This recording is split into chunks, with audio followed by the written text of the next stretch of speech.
Veterans' medals stolen by thief, but a neighbor takes a stand. Frank Turner had always lived a quiet life. In his 80 years, he had experienced things that most people could never imagine.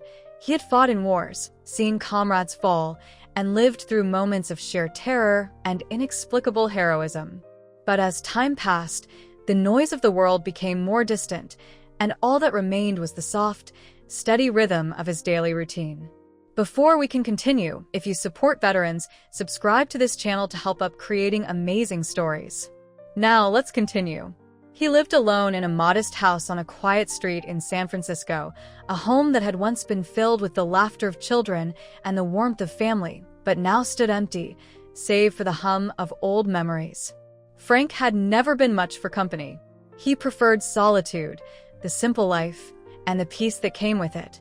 His house, though small, was meticulously kept, and the small front yard, shaded by an ancient oak tree, looked out over a sleepy neighborhood where nothing much ever seemed to happen. The walls of Frank's home were lined with faded photographs, yellowed newspaper clippings, and other mementos from his youth, moments of triumph and heartache that had come together to shape the man he had become. One of the most prominent pieces in his collection was a silver-framed picture of himself as a young soldier, taken just before he left for the front lines in Korea. His face in the photograph was fresh-faced and filled with determination, his eyes bright with the promise of youth. Frank had kept that picture close, a reminder of his service, his sacrifices, and the life he had lived. But despite all the memories that filled his home, Frank was a man of few words. He didn't speak often of his time in the military, not because he didn't want to, but because the weight of those years had become too heavy to carry through conversation. He had seen and experienced things that were difficult to put into words, and so he chose silence. His interactions with others were minimal. He spoke only to those who had a reason to come by: the mailman, the delivery driver, or the occasional neighbor who might stop to say hello. For the most part, Frank preferred it this way. The world had changed in ways he didn't understand, and the noise of it all was something he could never quite get used to. The only real connection Frank had to the outside world was his neighbor, Sarah Green, a young mother who lived just 2 houses down from him. Sarah had moved into the neighborhood with her daughter, Lily, not long after Frank had retired from his job at the local auto shop. Sarah, with her bright eyes and cheerful smile, had taken to visiting Frank from time to time, bringing over homemade cookies or a plate of soup when she thought he might need some company. At first, Frank had been hesitant to let anyone in. He wasn't used to the idea of being cared for, especially by someone younger than him. But Sarah's kindness wore down his walls, and over time, he began to look forward to her visits. Though they were separated by generations, Frank and Sarah had found an unspoken understanding between them.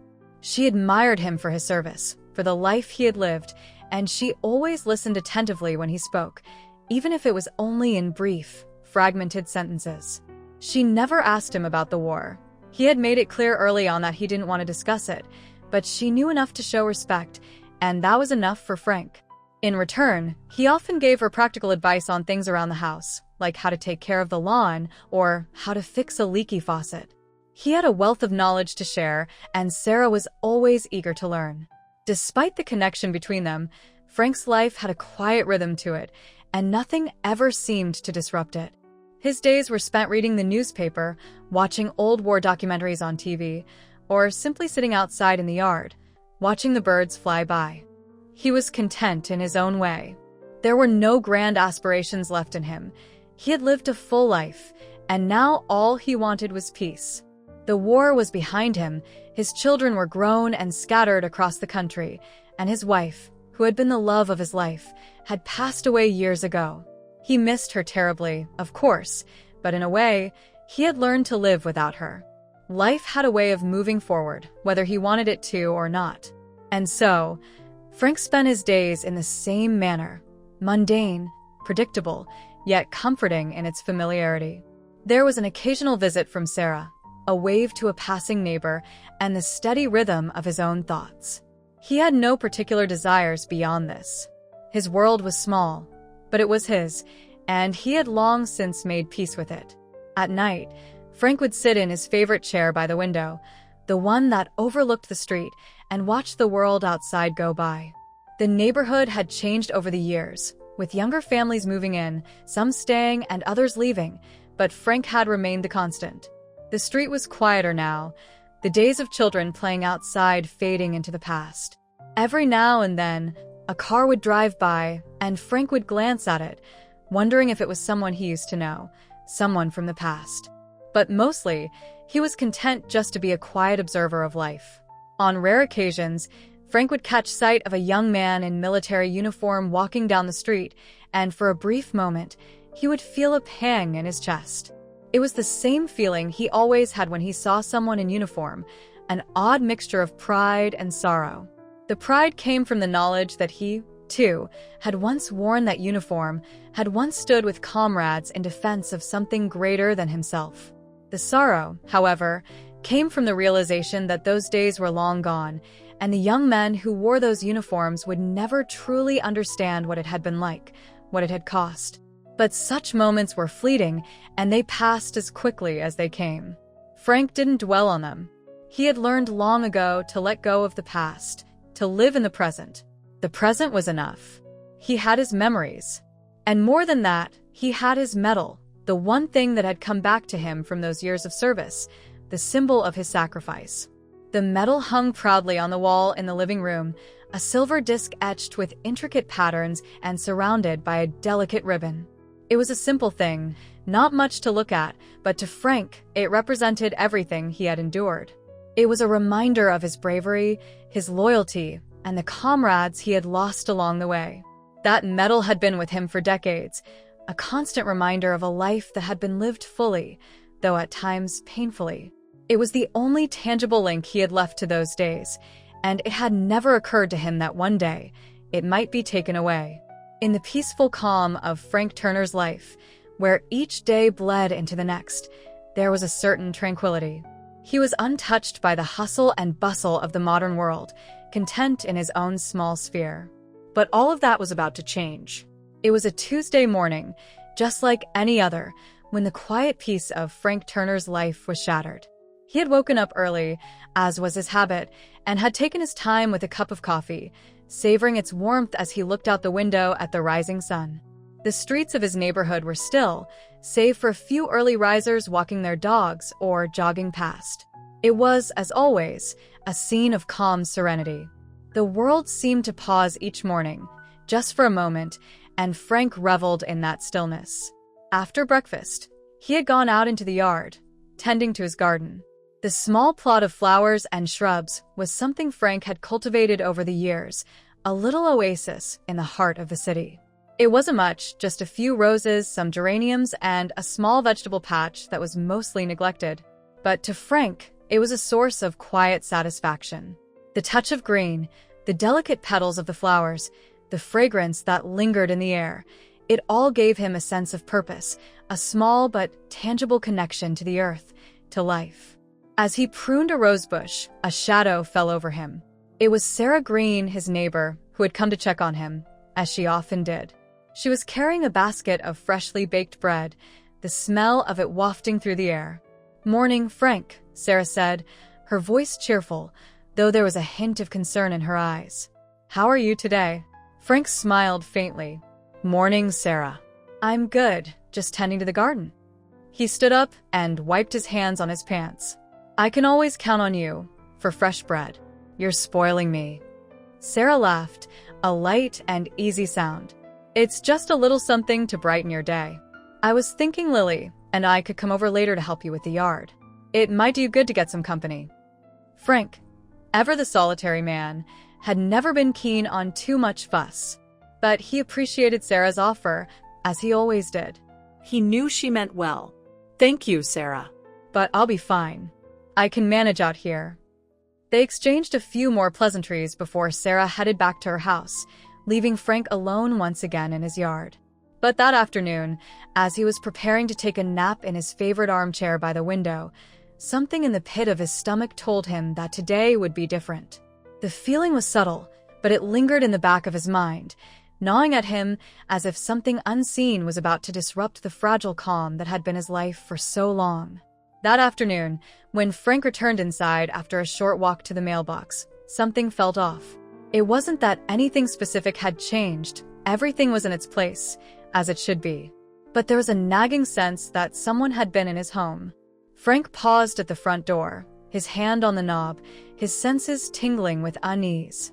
For a moment, he stood there listening to the stillness, waiting for a sound, any sound, that would confirm his suspicion. But all he heard was the soft ticking of the clock on the wall. He pushed the door open and stepped inside, his gaze sweeping the room. Everything appeared as it should. Nothing had been moved, no drawers left open, no lamps knocked over. It was as though the house itself was holding its breath, waiting for something. He took a few slow steps into the living room, and it wasn't until he reached the wall where his medals were displayed that he saw it, the absence. The small, silver-framed picture of him in his military uniform was still there, just as it had always been. But the most important item, the one that had been his most treasured possession for decades, was missing. The Korean War Service Medal, the silver disc awarded to him for his service in the conflict, was gone. Frank's heart skipped a beat as he stared at the empty spot where it had once hung, the soft blue ribbon hanging limp, the frame conspicuously empty. His hands, once steady, began to shake. Frank's breath caught in his throat. He hadn't even realized how much the medal meant to him until it was gone. It wasn't just a decoration. It was the symbol of everything he had survived. It represented his comrades who never made it home, the blood, the sweat, the pain that had accompanied him through his time in the service. It was the only physical reminder he had of those days, those lost years that he rarely spoke of, but never truly left behind. The realization hit him like a punch to the gut. Someone had broken into his home and taken it. The thought was incomprehensible. Who would want to steal such a thing? Who would know the value it held for him? He thought of the neighbors, but he couldn't imagine any of them, especially Sarah, with her young daughter, having anything to do with it. No, it must have been a stranger. But that didn't make it any less painful. Frank immediately searched the rest of the house, though he knew it was futile. There was no sign of forced entry, no broken windows, no signs that anyone had rifled through his belongings. It was as if whoever had taken the medal knew exactly what they were after and had been in and out quickly, with no one the wiser. In the days that followed, Frank's sense of loss deepened. He called the police, of course, but they were skeptical. They took a report, asked a few questions, and promised to investigate. But Frank knew, deep down, that nothing would come of it. The police had more important cases to focus on.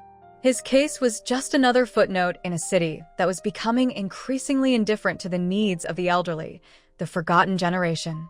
He had seen it before, the apathy, the disregard for the past. It was as if, with every passing year, the world grew less and less concerned with the people who had helped shape it. That afternoon, as Frank sat in his chair by the window, staring out at the street, a flood of memories washed over him. He thought of the men he had fought alongside, the friends who had become brothers in arms. He remembered the sound of gunfire, the stench of smoke and blood, the fear that gnawed at his insides when he realized that some of his comrades wouldn't make it out alive. Those memories were vivid and raw, but they were all he had left. And now, someone had taken even that. It wasn't just about the medal itself, Frank realized. It was about what it represented. That medal had been a link to the past, a reminder that he had been there, that he had made a difference, however small. Without it, he felt as though he was being erased, his service and sacrifices fading away into obscurity. He had spent so many years alone, so many years in silence, but at least that medal had kept the memory of who he was alive. As the hours passed, Frank's thoughts became darker. He couldn't stop thinking about the thief, who they were, what drove them to take something so personal. Had they even known what it meant? Or had they simply seen it as a trinket to be sold for a few quick dollars? The uncertainty gnawed at him, making him feel powerless in a world that seemed to be moving further and further out of his control. It wasn't until later that evening, as the sun set and the shadows lengthened across the floor, that Frank made a decision. He wouldn't just sit idly by. The medal was gone, yes, but he wasn't about to let his life story be erased so easily. The thief had taken the medal, but they had not taken his memory. They had not taken the bond he shared with those who had fought beside him. The world, Frank knew, had changed, but he wasn't going to let it change him. He wasn't going to let this act of theft define him. He would find a way to get his medal back, or, at the very least, to ensure that its story would not be lost. It was time for Frank Turner to step outside the quiet life he had so carefully built for himself. He would do whatever it took to restore his sense of dignity, his connection to the past. And as he sat there, steeling himself for what was to come, he realized that his quiet, predictable life was about to be irrevocably altered. After the initial shock wore off, Frank Turner found himself at a crossroads. The sense of helplessness that had settled over him like a heavy blanket began to shift into something more driven, a desire to do something, anything, to recover what had been taken from him. The stolen medal wasn't just a trinket to him, it was a tangible symbol of his service, his sacrifices, and his identity. Without it, a part of him felt lost, as though the thread connecting him to his past had been severed. In the days that followed, Frank spent more and more time obsessing over the theft. He called the police again, though their response was as uninspiring as the first. They had no leads, no fingerprints, no security footage. They had simply filed the report, and that was that. Frank understood the reality. His case was too small, too insignificant in the grand scheme of things, for anyone to pay it much attention. The city was full of crime, larger, more dangerous crimes, and the loss of a single medal was far from the top of anyone's priority list. But Frank was not the kind of man who accepted helplessness. He had spent too many years standing on his own 2 feet, facing battles that others might not have survived, to give up now. The idea of doing nothing felt wrong, a betrayal of his past. So, Frank decided he would take matters into his own hands. He would find the thief. This, of course, was a daunting thought. Frank had never been the type to get involved in things that didn't concern him. His life had always been one of quiet observation, of staying out of the way. He didn't have connections, didn't know people in law enforcement or the criminal world, and certainly didn't have the skills to track down a thief. In many ways, this was an entirely new world to him, a world of uncertainty, unfamiliarity, and danger. He started small, walking the streets in the neighborhood, asking anyone who might know anything about the theft. He spoke to his neighbors, though he quickly realized that most of them didn't know anything, or if they did, they weren't going to speak up. The city had changed, and people didn't look out for one another the way they once had. Frank felt the isolation acutely, the same isolation that had been growing in his life for years, only now it seemed more tangible, more real. It was then that he decided to expand his search beyond the neighborhood. He began to visit pawn shops in the area, though he was keenly aware that this was a fruitless endeavor.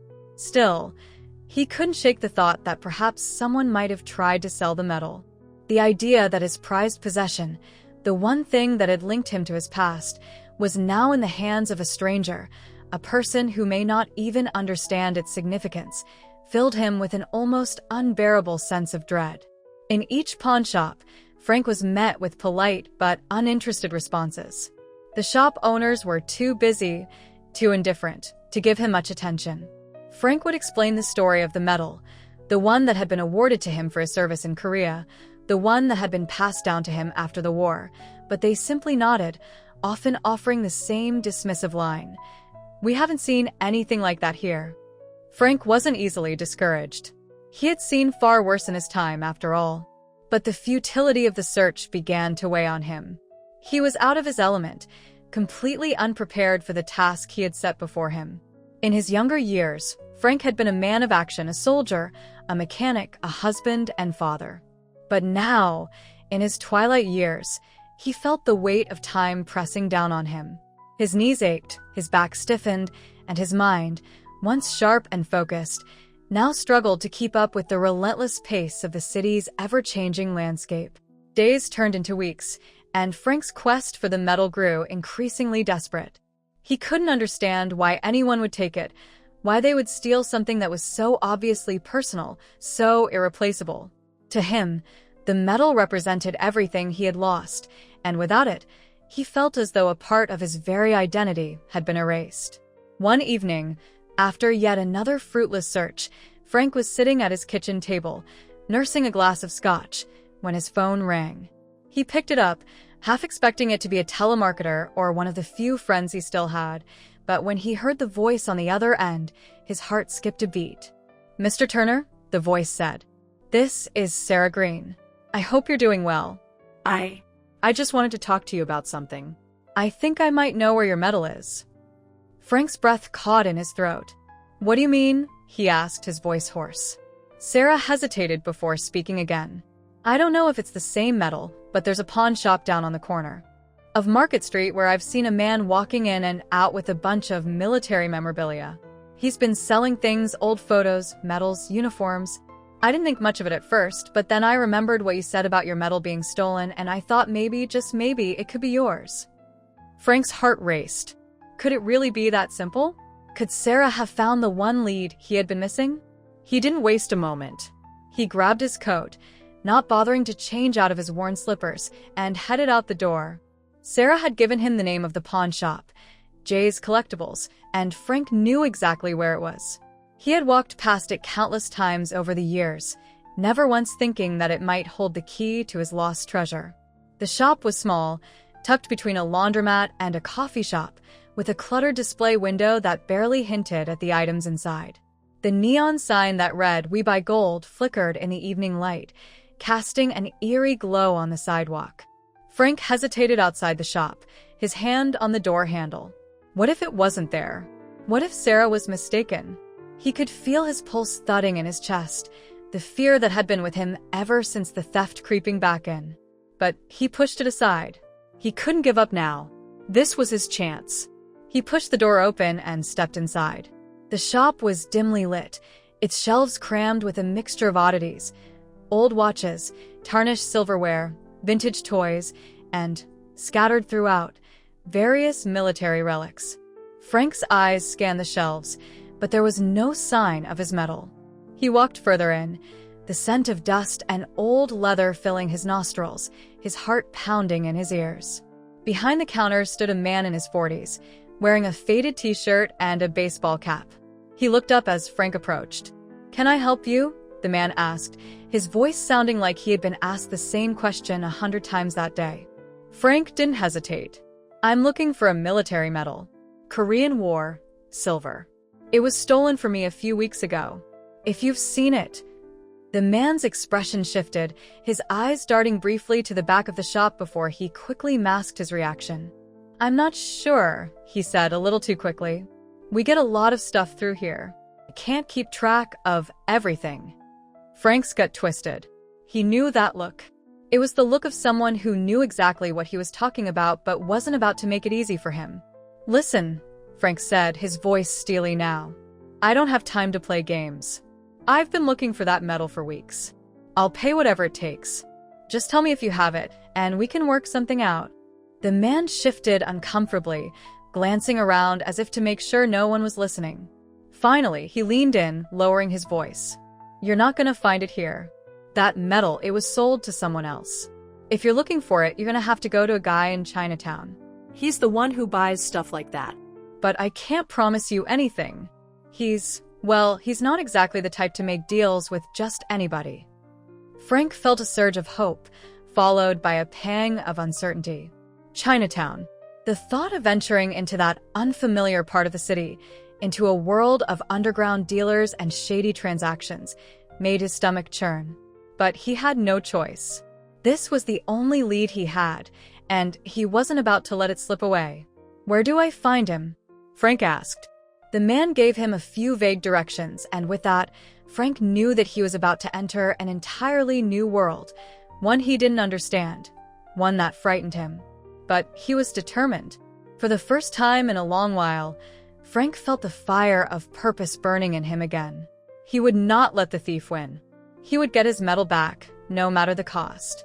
The streets of Chinatown were nothing like the quiet, suburban neighborhood that Frank had grown accustomed to. As soon as he stepped into the district, the air felt heavier, thicker with the smells of incense, cooking, and the faint hint of exhaust fumes. It was a stark contrast to the calm, predictable world he had known, a world where time seemed to slow down, where each moment stretched on, measured by the ticking of the clock and the slow pace of his own thoughts. Now, Frank felt the weight of the city pressing in on him, and every step he took seemed to push him further out of his comfort zone. Chinatown was a maze of narrow streets, each one lined with colorful shopfronts, each more chaotic and cramped than the last. The sidewalks were packed with people, tourists, locals, street vendors, and merchants, all jostling for space. It felt like the heartbeat of the city, fast and frenetic, and Frank couldn't help but feel like a stranger here, a man out of place. He had been to Chinatown before, of course, but always as an observer, never as a participant in its underground world. Today, he was stepping into the unknown. He had followed the directions from the pawn shop clerk as best he could. The man's instructions had been vague, his demeanor evasive, and Frank couldn't help but wonder if he had been given the runaround. "The guy you're looking for, he's in the alley behind the noodle shop," the pawn dealer had said. "But don't just walk in there. You have to be invited. You'll know when you're in the right place." Frank wasn't sure what that meant, but he didn't have any other leads.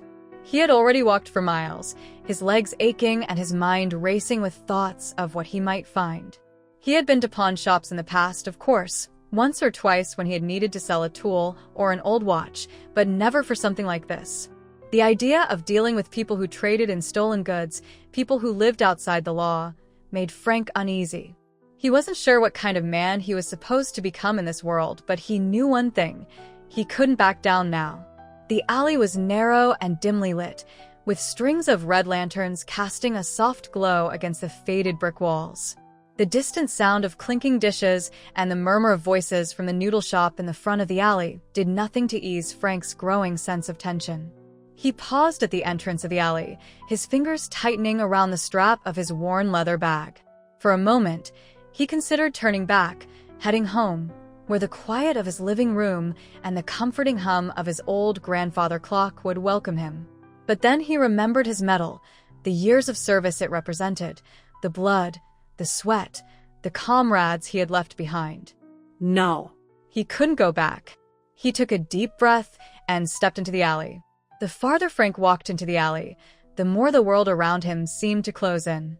The walls of the buildings seemed to press tighter together, the air growing heavier with every step. He passed through a narrow doorway, tucked away behind a small stall that was half covered in hanging, brightly colored textiles, and into a dimly lit room. It was a strange, almost surreal place, part junk shop, part private trading den. There were shelves lined with crates of goods, some legitimate, most likely. Others, Frank suspected, were far more dubious. He saw stacks of old, musty military gear, tarnished metals, dusty metals, and tattered uniforms, some authentic, others not. But there was no sign of the one he was looking for. A man in his late 50s stood behind a counter, watching Frank with a curious, appraising gaze. His eyes were sharp, calculating, and there was a hardness in his demeanor that Frank immediately recognized as the kind of resilience born from years of doing business in the shadows. Frank wasn't sure how to approach the man. He had no idea what the protocols were in this strange, underground market. "I'm looking for something," Frank said, his voice steady, but filled with a quiet urgency. "A military medal." Korean va. "It was stolen from me." The man eyed him for a moment, and then, with a flick of his hand, motioned for Frank to come closer. "What kind of medal?" the man asked, his voice rough, almost dismissive. Frank hesitated, wondering how much to reveal. He knew that the moment he mentioned the specifics of the medal, the man could easily claim that he had never seen it. But Frank also knew that this was his only shot. He couldn't afford to be coy. "Korean War Service Medal," Frank said, his voice firm now. "Silver. It's mine. It means a lot to me. I want it back." The man's eyes narrowed, as if trying to assess whether Frank was serious or just another confused old man looking for something he had lost. For a long moment, the man said nothing, simply staring at Frank. Then, without warning, he stood and gestured for Frank to follow him. "Come with me," the man said curtly. "I have something to show you." Frank followed the man through the cluttered room and into the back of the shop, where the light was dimmer still. The smell of dust and aged leather grew stronger, and the air felt thick with the weight of secrets. They passed a series of shelves filled with ancient artifacts, old war paraphernalia, tarnished medals, and faded photographs. But it was when they reached a small desk in the corner of the room that Frank felt his pulse quicken. The man opened a drawer, and Frank's heart skipped a beat. There, nestled among other items, was a small silver medal, its ribbon faded but still intact. The shape, the design, it was unmistakable. The man pulled it out slowly, turning it over in his hands before handing it to Frank. Frank's fingers trembled as he took it from the man, his heart racing in his chest. This was it. This was the medal he had lost, the medal that had been stolen from him. For a moment, he couldn't speak. He could only look at the tarnished silver, the faded ribbon, and remember everything it represented: his service, the men he had fought beside, the years he had lived with those memories.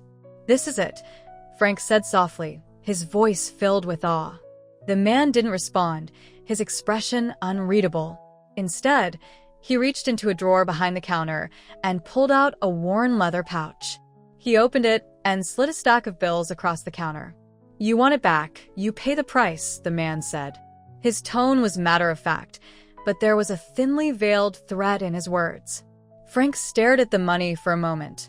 The figure on the counter was substantial, far more than he could afford. He had no illusions about the situation. This wasn't a transaction based on fairness or goodwill. It was about power, about who held the upper hand. Frank knew that the man wasn't going to let him walk away with the medal without extracting something from him in return. "I don't have that kind of money," Frank said quietly, his mind racing. "What else do you want?" The man's eyes flicked to Frank's worn leather bag, the same bag that Frank had been carrying with him for years. Frank immediately understood the implication. The man wasn't interested in money, not in the way Frank had hoped. This was about something more valuable, something he could take from Frank. "Your bag," the man said simply. Frank's gut clenched. The leather bag held more than just his belongings. It was a piece of his life, the one item that had been with him through decades of change. He had carried it through every stage of his life, from the war to fatherhood to retirement. It was more than just a bag. It was a symbol of his life, his journey. But as Frank looked at the man, he knew that this wasn't a negotiation. The man held the power here. If Frank wanted the medal back, he would have to give up something precious. His hand hovered over the leather bag, and for a long moment, Frank considered his options. Finally, he made his decision. With a resigned sigh, he pushed the bag across the counter. The man took it without hesitation, and in return, slid the medal into Frank's trembling hands. It wasn't the ideal solution, but Frank knew it was the only choice he had. He had regained the most important thing, his medal, his history. And though the price had been steep, he could live with it. In that moment, Frank Turner understood something new. Sometimes, in order to regain what you've lost, you have to be willing to give something of yourself in return. As he left the alleyway, his hands still clutching the medal, Frank realized that he had crossed a threshold.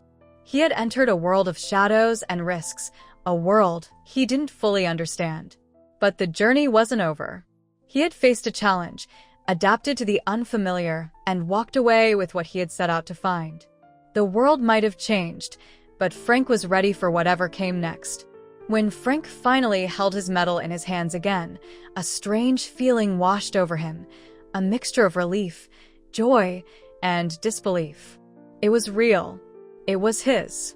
The worn silver surface of the medal gleamed faintly in the light as Frank turned it over in his hands, inspecting the faded ribbon and the etched insignia that bore the weight of his memories. It was everything he had been hoping for in that moment. The ache in his chest that had been there since the day it was stolen began to subside, replaced by a quiet, almost imperceptible peace. For the first time in weeks, Frank felt as though he could breathe again. The relentless obsession with finding the medal, the constant nagging doubt that had plagued him day and night, had finally been resolved. He had made the deal with the dealer in Chinatown, given up his old leather bag in exchange for the medal, but it had been worth it. Or so he thought. As Frank walked back to his apartment, the streets seemed a little brighter, the weight of the world on his shoulders lessened. He had spent so much time and energy trying to reclaim the symbol of his past, and now it was finally back where it belonged. He could go home, sit in his favorite chair, and relax, knowing that the one piece of himself that had been taken was now returned. But as Frank entered his apartment and placed the medal gently on the table, something began to gnaw at him. The house was quiet, too quiet. The familiar hum of the refrigerator, the occasional creaks of the old floorboards, these things, which had once comforted him, now seemed hollow, as though the silence was louder than it had ever been. Frank sank into his worn armchair and stared at the medal for a long time.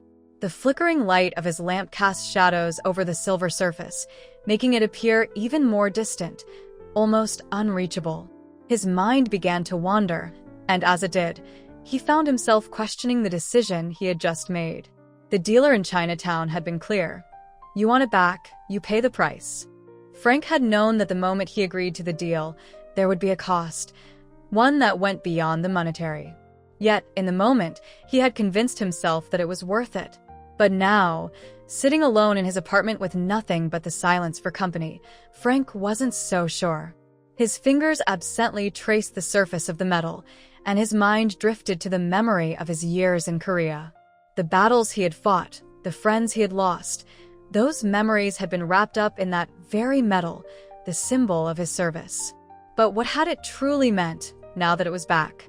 Had getting it back been the right choice? What did this medal represent in the context of his life today, now that so many years had passed? The thoughts were like a storm cloud building in his mind, and Frank struggled to push them aside. He had wanted the medal back, had been willing to go to great lengths to find it. But now that it was in his possession again, it didn't feel like the victory he had expected. Instead, he felt a gnawing emptiness, as though something important was missing, but he couldn't put his finger on what it was. The phone rang, pulling Frank from his reverie. He glanced at the screen and saw Sarah Green's name. He picked up the receiver with a sigh, a sense of reluctance creeping over him. Hello. Hi, Frank, it's Sarah. I just wanted to check in. How did it go? Did you find it? Frank paused for a moment, his fingers tightening around the phone. He had been so focused on the journey of recovering the medal, on the task itself, that he hadn't thought about how he would feel once it was over. But now, hearing Sarah's voice, he realized that her involvement had never been about the medal at all. She had wanted to help him, to give him something to believe in again. And for that, he was grateful. I found it, Frank said quietly. His voice sounded hollow, even to his own ears. I got it back. There was a brief silence on the other end of the line. Sarah's voice was warm, full of the hope and enthusiasm she always brought with her, but it now seemed distant, as though she were speaking from a place he could no longer reach. That's wonderful, Frank. I'm so glad to hear that. It must feel like such a relief. Relief. The word struck Frank like a punch to the gut. Did it feel like relief? He wasn't sure anymore. The empty space inside him seemed to grow even larger with the passing moment. He had his medal, yes, but what did that mean for him? What had he gained in all of this? Frank found himself at a loss for words. It's good to have it back, he said finally, though he knew it wasn't entirely true. He was speaking to appease Sarah, to give her the satisfaction of knowing she had helped him in some way, but deep down, Frank knew the truth.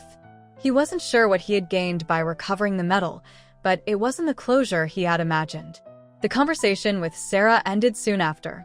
Frank sat in the same chair, staring at the medal on the table.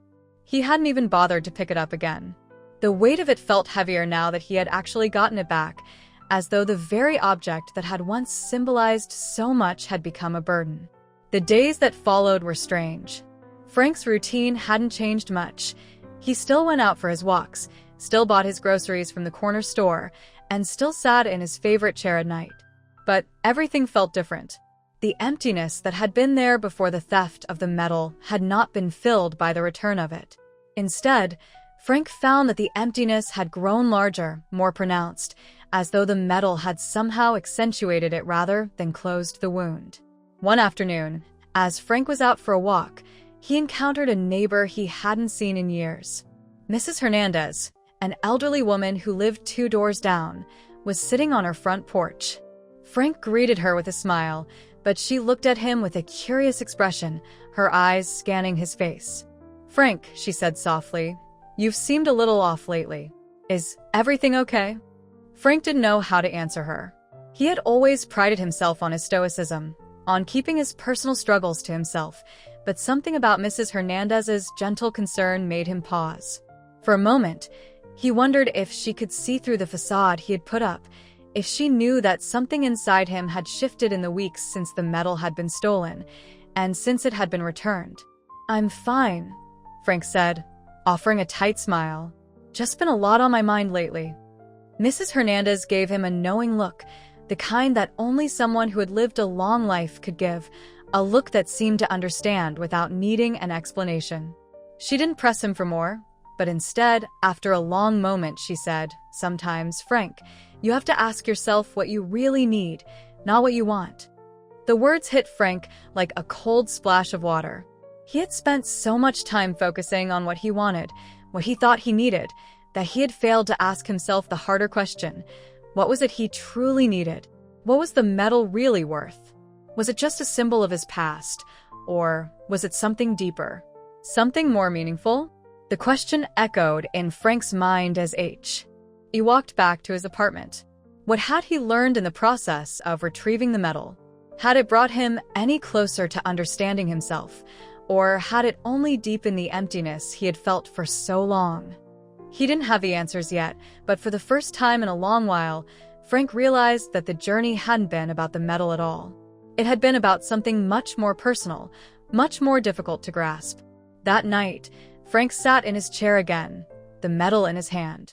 He looked at it closely, his fingers tracing its smooth surface, and then, slowly, he placed it back in the drawer where it had once been kept, tucked away with the other mementos of his past. The medal, he realized, wasn't what he had needed. What he needed was to understand that the past, no matter how significant, could not define him forever. The victory he had fought for wasn't in reclaiming an object, it was in reclaiming himself. The silence in Frank's apartment had never felt so oppressive. The space was familiar, the old furniture, the faded curtains, the simple wooden floors. These things were constants in his life, a backdrop to decades of memories. Yet now, sitting alone in the dim light of his living room, the walls seemed to close in on him. The quiet wasn't comforting anymore, it was suffocating. Every tick of the clock on the wall, every creak of the floor beneath his feet, seemed to echo louder in the emptiness. He had thought that recovering his medal would bring him peace, that it would fill the void that had grown inside him after its theft. But now that it was back, Frank realized how hollow the victory had been. The weight of the medal in his hands, which had once felt like a cherished piece of his identity, now felt like a burden, a symbol of everything he had lost, not just the object itself, but the person he had been, the life he had lived, and the connections he had once had to the world around him. His phone sat silent on the table. Sarah had called earlier to check in, but Frank had avoided her calls, unsure of how to explain what he was feeling. How could he tell her that, despite getting the medal back, he felt more lost than ever? That the thing he had obsessed over, the thing he had thought would restore his sense of self, had only served to remind him of the things he had neglected, the things he had allowed to slip away in pursuit of something that, in the end, had no real power to heal him?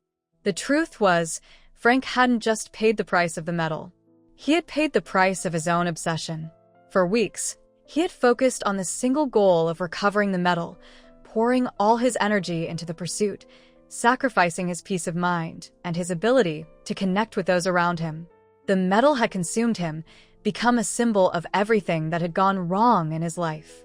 But what he hadn't realized until now was that it was also a symbol of something he had lost long before its theft: his ability to live in the present, to appreciate the relationships that mattered, and to see the value in the moments that truly defined a life.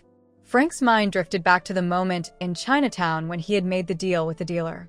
At the time, the price had seemed reasonable. His old leather bag, worn and frayed, had seemed like a fair trade for the medal that had been taken from him. But now, looking back, he realized that the bag had meant more to him than he had initially acknowledged. It wasn't just a piece of leather, it was a relic of his past, a physical manifestation of his life and his experiences. The bag had been with him through decades of change, from the war to his return home, from raising his family to retiring alone. It had carried his memories, his thoughts, his hopes, and his regrets. And now it was gone. Frank had never fully processed what that loss had meant. He had been so focused on getting the medal back that he hadn't stopped to consider what he was giving up in the process. The leather bag wasn't just a possession, it was a connection to his past, to the people he had once been close to the family and friends who had shaped him. When he handed it over to the dealer in exchange for the medal, it was as though he had handed over a piece of himself. And now, with the medal back in his hands, Frank realized that he had lost more than just an object. He had lost something much deeper, something more profound. He thought about his son, Michael, who had stopped calling after the divorce. Frank hadn't seen him in months. At first, it had been easy to blame Michael for their estrangement. After all, Frank had done his best to be a good father. But as time went on, Frank began to wonder whether it had been his own stubbornness, his own unwillingness to reach out, that had pushed Michael away. He had been so focused on his own pride, his own sense of duty, that he had failed to nurture the relationships that truly mattered. And Sarah. He thought about Sarah, the young woman who had cared enough to help him, who had taken the time to listen to his stories, to try and make sense of his grief. She had been a constant presence, always there with a kind word or a listening ear, always pushing him to move forward, to keep fighting for what he believed in. Frank hadn't known how to appreciate her, at least, not until it was too late. The distance between them now felt insurmountable. How could he ever explain to her the weight of his regret, the emptiness he felt after everything he had done? The apartment, once a sanctuary, now felt like a prison. Frank stood up, pacing back and forth across the room, his mind racing. The walls seemed to press in on him, the space shrinking with every step he took. He needed to get out. He needed to move, to do something, anything, to break free from the suffocating weight of his own thoughts. In a haze, Frank grabbed his jacket and left the apartment. He didn't know where he was going, only that he couldn't stay in the quiet any longer. The city outside was alive with noise, with movement, and for a moment, it was enough to drown out the sound of his own thoughts. He walked for hours, lost in the rhythm of the streets, his feet carrying him without any clear destination. The cold air stung his face, but it was a welcome distraction from the storm raging inside his mind. As he walked through the streets, Frank's mind returned again and again to the price he had paid. The medal, the dealer, the bag, all of it seemed insignificant now. What had it all been for? What had he gained in the end? The answer was clear to him now: nothing. Not really. The medal was a piece of metal, a symbol of his past, but it didn't define who he was now. He had spent so much time fighting to recover something that couldn't give him back what he had truly lost: his connection to others, his sense of purpose in the present, his ability to find joy in the simple moments. The sun was beginning to set as Frank found himself standing at the edge of the bay, the cold wind whipping across his face. The skyline of San Francisco stretched out before him, the city he had called home for so many years, but it felt distant now. He watched the water, its surface disturbed by the wind, the waves rising and falling in an endless rhythm. He thought about the years he had spent drifting, focused on the past, on things that could never be changed. And in that moment, Frank realized that he couldn't keep living that way. He couldn't keep holding on to the past and expecting it to give him what he needed in the present. He needed to let go. The realization was a heavy one, but it was also liberating. Frank took a deep breath, the chill of the air filling his lungs, and for the first time in a long time, he felt something other than emptiness. He felt the possibility of change, the freedom of moving forward, even if it meant facing the uncertainty of what came next. As he walked back to his apartment, Frank made a silent vow to himself. He would reach out to Michael, to Sarah, to the people who mattered. He would stop clinging to the past, to the medals and the memories, and start building something in the present. It wouldn't be easy, and he didn't know where to start, but he was ready to try. The medal had taught him a hard lesson. Sometimes, in order to move forward, you had to let go of the things that held you back. The price he had paid, the loss of his bag, his pride, his connection to his past, had been heavy, but it had also shown him what truly mattered. And now, with the weight of that knowledge, Frank knew that he had the chance to begin again. Frank hadn't expected it to feel this way. Returning to his apartment, to his old life, after everything that had transpired, he thought it would feel like stepping back into a time capsule, as though nothing had changed. But nothing was the same. Not the apartment, not the city, not even the way he looked at himself in the mirror. Everything had shifted, subtly but undeniably, and Frank couldn't ignore the truth that had settled deep within him. He had changed. It wasn't an instantaneous transformation. Change never is. But as Frank stood in his apartment, the silence that had once been suffocating now felt spacious, even inviting. The absence of constant noise in his life, what he'd once called loneliness, now seemed like a space for reflection, for growth, for rediscovery. The shadows of the past that had always haunted him, the years he'd spent fighting battles, both on foreign soil and within his own mind, seemed less looming now, less insistent. They were still there, of course, but Frank no longer felt like he was under siege by them. The first morning after his long walk by the bay, Frank woke to the familiar hum of his old apartment. The sunlight filtering through the blinds fell across the room in warm strips, illuminating the small things. His chair, the small plant on the windowsill, the old radio on the counter. There was a sense of peace, not a loud, triumphant peace, but the kind that settles over you when you're no longer running from something. Frank's routine didn't change drastically. He still had his coffee, still read the paper, still did his errands. But now, everything felt different. He'd always been a man of habit, but those habits, once rigid and predictable, now felt more like anchors in the storm of life. His life wasn't a storm anymore. It was a river, slow-moving, sometimes turbulent, but always flowing forward. After a week of settling into this new sense of self, Frank finally picked up the phone to call Michael. It was the first time in months he had reached out. He had always assumed that Michael was the one who should make the first move, but Frank knew now that he could no longer live in a place of pride or passivity. If he wanted to repair their relationship, if he wanted to have any chance at reconciliation, it was time for him to be the one to act. His fingers hovered over the phone for a long moment, uncertain. The weight of the conversation loomed large. Would Michael even answer? What would he say? Frank hadn't been the father he wanted to be. He'd been distant, focused on his own wounds, on his own grief, and he knew Michael had felt it. The disconnection between them wasn't just about time. It was about emotional distance, a wall built brick by brick over the years. But now Frank was willing to tear down that wall, brick by brick, even if it took time. Taking a deep breath, Frank dialed the number. It rang 3 times, and then the line clicked. Hello. Frank froze, the sound of his son's voice sending a flood of emotions rushing through him. There was a long silence on the other end as neither of them spoke. Mike, Frank said, his voice soft but firm. It's Dad. There was another pause. Michael's voice came back, quieter now, tinged with a mixture of surprise and caution. Dad, it's been a while. I know, Frank said, the words heavy with meaning. I'm sorry for that. I've been thinking a lot about things. About us. The conversation was slow at first, hesitant. But as Frank spoke honestly, his voice tinged with the vulnerability he had long kept hidden, something began to shift. Michael, at first guarded, softened as they began to talk about their lives, about the time that had passed, about the things left unsaid. Frank didn't ask for forgiveness right away. He didn't need to. What he needed was to bridge the gap between them, to show that he was willing to listen and to acknowledge the distance he had put between them. By the end of the call, they had agreed to meet up for lunch, a small, tentative step toward repairing the relationship that Frank had once thought irreparable.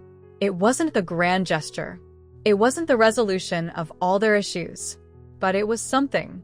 It was the beginning of rebuilding a bridge, brick by brick, until the gap between them was no longer insurmountable. With a renewed sense of purpose, Frank called Sarah next. This time, he didn't avoid the phone. She had been there for him when he had been at his lowest point, and although they hadn't spoken much since the day the medal was returned, he knew he owed her more than silence. Hi, Sarah, Frank said when she answered. It's Frank. I know, she replied with a laugh. I saw your name on the caller ID. There was something easy and familiar in her voice, and for the first time in a long time, Frank felt a sense of connection that he had almost forgotten. They talked about everything and nothing, and though the conversation wasn't particularly deep, it was the kind of conversation that felt right. They shared small updates about their lives, Sarah's kids, Frank's daily routine, and Frank realized that in some strange way, this connection, this casual friendship, was important to him. He had been so focused on the past, so consumed with his own regrets and losses, that he had almost forgotten what it was like to share moments with people who cared about him. "Sarah, I've been thinking about things a lot lately," Frank said, the words coming more easily than he'd expected. I've been a little lost. I'm still figuring it out, but I just wanted to thank you." For everything. "For being there for me." Sarah paused for a moment, and then her voice softened. "Frank, you don't have to thank me. I just wanted to help. You've been through a lot, and I can't imagine what it must have been like to feel like you'd lost a piece of yourself." "I think I was searching for the wrong thing," Frank admitted. "I thought getting the medal back would fix everything, but I've realized it's not about the medal. It's about the people who care about me. It's about moving forward. And it's about letting go of the things I can't change." There was a long silence on the other end of the phone, and then Sarah spoke again, her voice warm and understanding. "You're figuring it out, Frank. I'm proud of you." The call ended with a promise to meet up for coffee, and as Frank set the phone down, he felt a sense of quiet relief. It wasn't perfect.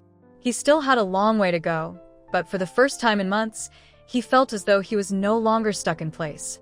He had taken the first steps toward reconnection, toward mending the pieces of his life that had been broken. Days turned into weeks, and Frank continued to build on the lessons he had learned. He reached out to his friends, neighbors, even the people at his local grocery store who he had known for years but had never truly connected with. He made small efforts to bridge the gaps in his life, to fill the empty spaces with meaningful moments rather than regrets. He wasn't looking for perfection, but for a kind of peace, a peace that could only come from acceptance. And as the months went by, Frank found himself looking at the medal in a new light. It still sat in the drawer where he had placed it, but it no longer held the same power over him. It was a part of his past, yes, but it didn't define him. He no longer needed it as a symbol of his identity. He had learned that identity wasn't something given by an object. It was something forged through relationships, through moments, and through the choices we make every day. One evening, as Frank sat in his chair by the window, watching the sun dip below the horizon, he realized that he had come full circle. He had recovered the medal, yes, but in the process, he had recovered something far more important: himself. It wasn't a grand or dramatic moment. It wasn't a moment of triumph or victory. It was simply the quiet satisfaction of knowing that he had learned to live in the present, to let go of the past, and to embrace the relationships that truly mattered. Frank no longer felt like a man defined by his history. He was a man who was finally free to create a future, one step at a time. The phone rang, pulling him from his thoughts. It was Michael calling to confirm their lunch date. Frank smiled as he answered, ready to take another step forward, knowing that no matter where life took him, he was no longer alone. Disclaimer: this channel does not support or tolerate any form of discrimination, racism, prejudice, or violation of human rights. The stories presented here are original and created by the author with the aim of promoting reflection, awareness, and dialogue. All content is developed with respect for diversity and the dignity of all people.